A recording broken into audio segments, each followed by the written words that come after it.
ஆண்டவருடைய நாமம் மகிமைப்படுவதாக. இந்த காலை நேரத்திலே உங்களை பார்ப்பதிலே மிகுந்த மகிழ்ச்சி அடைகிறேன். கர்த்தருக்கு சித்தமானால் வருகிற நாட்களிலே கர்த்தருடைய நாமங்களை குறித்து நாம் தியானிக்க இருக்கிறோம். இந்த நாளிலும் கூட தேவனுடைய ஒரு நாமம் யெகோவா ஷம்மா. அவர் நம்மோடு கூட இருக்கிற தேவனாக இருக்கிறார். அதை பற்றி இந்த காலையில் நாம் சில காரியங்கள் தியானிக்க இருக்கிறோம். ஒரு வேத வசனத்தை வாசிக்கலாம். மத்தேயு எழுதின சுவிசேஷம் 28வது அதிகாரம் 20வது வசனத்தில் இவ்வாறாக சொல்லப்பட்டிருக்கிறது. இதோ உலகத்தின் முடிவு பரியந்தம் சகல நாட்களிலும் நான் உங்களுடனே கூட இருக்கிறேன் என்றார். நம்முடைய ஆண்டவர் நம்மோடு கூட இருக்கிற தேவனாக யெகோவா ஷம்மாவாக இருக்கிறார். இதை புரிந்து கொள்ளும்படியாக ஒரு சம்பவத்தை சொல்லுகிறேன். 1896வது ஆண்டிலே கிளாஸ்கோ என்ற ஒரு யூனிவர்சிட்டி ஆப்பிரிக்கா தேசத்திலே பல்வேறு விதமான சமுதாய பணிகளையும் பல்வேறு புதிய மக்கள் இனங்களையும் கண்டுபிடித்து உழைத்ததான டேவிட் லிவிங்ஸ்டன் என்ற ஒரு மனிதருக்கு கௌரவ டாக்டர் பட்டம் கொடுக்க நினைத்தது. அதற்காக ஒரு பெரிய நிகழ்ச்சியை ஏற்படுத்தியது. அந்த நிகழ்ச்சிக்கு அருமையான அந்த டேவிட் லிவிங்ஸ்டன் அழைக்கப்பட்டிருந்தார். அவர் மேடையில் உட்கார்ந்திருந்தார். நிகழ்ச்சிகள் ஆரம்பமானது.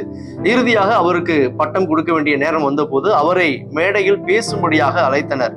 அவருடைய பெயரை சொல்லும் போதே எல்லாரும் நினைத்தனர் ஒரு மிகப்பெரிய சாதனையாளர், பார்ப்பதற்கு ரொம்ப அழகாக மிடுக்காக இருப்பார் என்று நினைத்தனர்.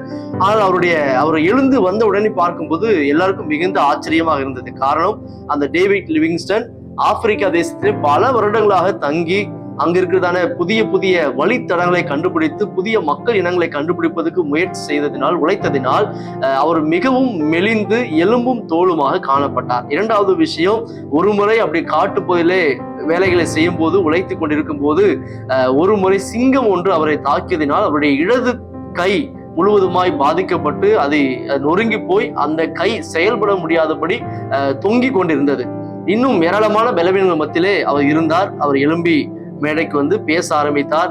பேச ஆரம்பிக்கும் போது தான் கடந்து வந்த பாதைகளை பற்றி எவ்வேறு விதமான சவால்களை எதிர்கொண்டார் என்பதையும், முக்கியமாக அடுத்து என்ன செய்வார்கள் என்று சொல்ல முடியாத மக்கள் அவர்கள் தனக்கு எப்பேற்பட்ட தீமைகளை செய்தார்கள், எப்பேற்பட்ட துன்பங்களை அவர் அனுபவித்தார் என்பதை அவர் விளக்கமாக சொல்லினார். சொல்லி முடித்த பின்பு தைரியமாக சொன்னார், இப்பொழுது இவ்வளவு துன்பங்களை அனுபவித்தாலும் நான் மறுபடியுமாய் ஆப்பிரிக்கா தேசத்துக்கு போக போகிறேன். என்னுடைய எஞ்சியுள்ள வாழ்க்கையும் அந்த தேசத்துக்காக நான் செலவு செய்ய போகிறேன் என்பதை நான் மகிழ்ச்சியுடன் தெரிவித்துக் கொள்கிறேன் என்று சொல்லி தைரியமாய் பேசி அந்த இடத்துக்கு போனார். அது மட்டும் இல்லாமல் அவர் சொன்ன முக்கியமான காரியம், நான் அந்த கொடுமையான தேசத்திலே இத்தனை ஆண்டு காலமாய் வாழ்ந்ததுக்கு, அநேக சாதனைகளை சாதித்ததுக்கு முக்கியமான காரணம் வேதாகமத்திலே மத்தேயு சுவிசேஷத்திலே எழுதப்பட்ட 28வது அதிகாரம் 20வது வசனத்தில் சொல்லப்பட்டிருக்கிற அந்த வார்த்தை, இதோ உலகத்தின் முடிவு பரிந்தும் சகல நாட்களிலும் நான் உங்களுடனே கூட இருக்கிறேன் என்று ஆண்டவராகிய இயேசு கிறிஸ்து சொன்ன அந்த வார்த்தையை என்னை திடப்படுத்தியது. அதன் பலத்தினால்தான் இத்தனை நாட்கள் நான் தைரியமாக இருக்கிறேன் என்று சொல்லி அவர் சொன்னார்.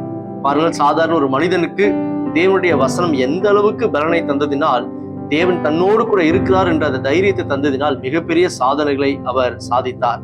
வேதத்திலே வாசிக்கிறோம், நிறைய சம்பவங்களை பார்க்கிறோம். ஒவ்வொரு சூழலிலும் தேவன் அந்த மக்களோடு, வேதாகம மக்களோடு கூட இருந்ததினால் அவர்கள் தேவனுக்கு என்று மிகுந்த பக்தி வைராக்கியமான காரியங்களை செய்தார்கள். இந்த காலை நேரத்தில் இந்த வார்த்தைகளை கேட்டுக்கொண்டிருக்கிற தெய்வ பிள்ளைகளே, நீங்களும் தேவன் என்னோடு கூட இருக்கிறார் என்ற அந்த நம்பிக்கையிலே வளருவீர்கள் என்று சொன்னால், எல்லாவற்றுக்கும் மேலாக தேவன் நம்மோடு கூட இருக்கிறார், அதே நேரத்தில் நாமும் தேவனோடு கூட இருப்போம் என்று சொன்னால் அவர் நம்மை பலப்படுத்துவார். சகல காரியங்களும் செய்வதற்கு ஏற்ற பலனையும் ஞானத்தையும் தருவார், சத்துவத்தை தருவார், எல்லா பயங்களையும் நம்மை விட்டு அகற்றுவார். வேதத்திலே வாசிக்கிறோம், தேவனுடைய மனிதனாகிய யோசுவா தோல்வியில் நேரத்தில் சோர்ந்து இருக்கும் போது தேவன் தன்னோடு கூட இருக்கிறார் என்ற அந்த உணர்வு அவனுக்குள்ள ஏற்பட்ட போது யோர்தான் 2ஆக பிரிவதற்கு ஏற்ற பலன் அவனுக்கு கிடைத்தது. இந்த காலை நேரத்திலே நமக்கும் தேவன் புதிய பலனை, புதிய கிருபைகளை தருவதற்கு அவர் வல்லமையுள்ளவராக இருக்கிறார். அவர் எப்பொழுதும் நம்மோடனே கூட தான் இருக்கிறார். எனவே எதை குறித்து சோர்ந்து போகாமல் தேவன் என்னோடு கூட இருக்கிறார் என்ற நம்பிக்கையோடு கடந்து செல்வோம். கர்த்தர் பெரிய காரியங்களை செய்வார். தேங்க்யூ.